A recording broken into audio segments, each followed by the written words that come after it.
para a realização do teste ergométrico, suspender ou não suspender as medicações de uso crônico. Essa é uma decisão do médico que pede o exame, do médico assistente do paciente, muitas vezes em conjunto com o médico que vai fazer, que vai executar o exame.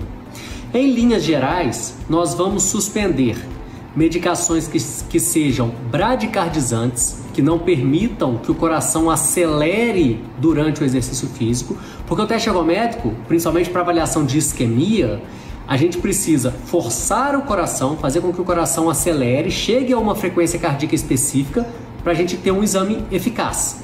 E muitas vezes, algumas medicações não permitem que o coração acelere tanto.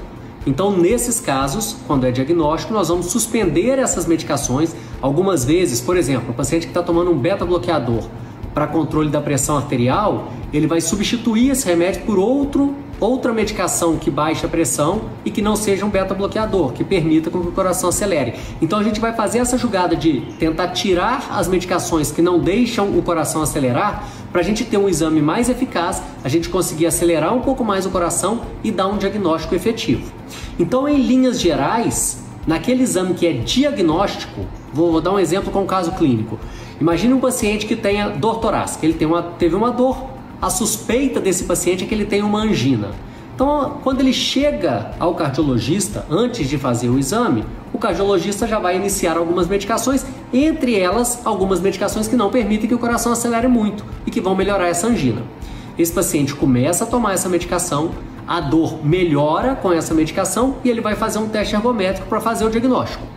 Para fazer esse teste ergométrico que é diagnóstico, nós vamos suspender a medicação e vamos colocar o paciente na esteira.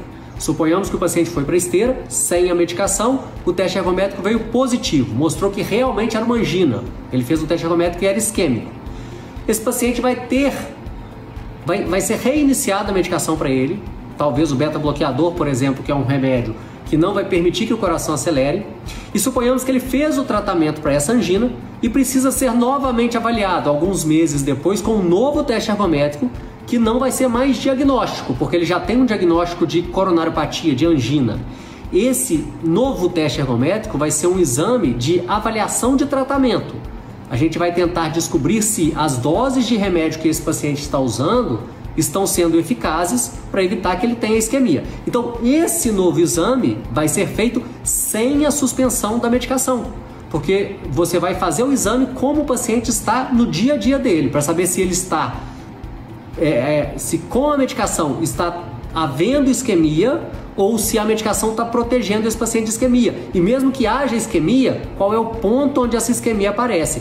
Todas essas informações o teste ergométrico dá pra gente. Então, num primeiro momento do diagnóstico, o exame foi feito com a suspensão da medicação, para eu ter certeza que o paciente tem aquela doença. Num segundo momento, quando eu vou avaliar o tratamento da doença, eu mantenho as medicações que o paciente já utiliza e faço o exame com ele usando as medicações como faz no dia a dia. Mas essa decisão vai ser sempre do médico assistente, na medida do possível, porque muitas vezes a gente pega o paciente que consultou com o médico há mais tempo, o médico pediu um exame, ele vem fazer o exame e não tem tanto contato com esse médico que pediu o exame. Isso acontece muito em rotina de SUS, então a gente vai tentando ajustar isso de acordo com a queixa do paciente. Mas, em geral, essa decisão é uma decisão do médico assistente do paciente.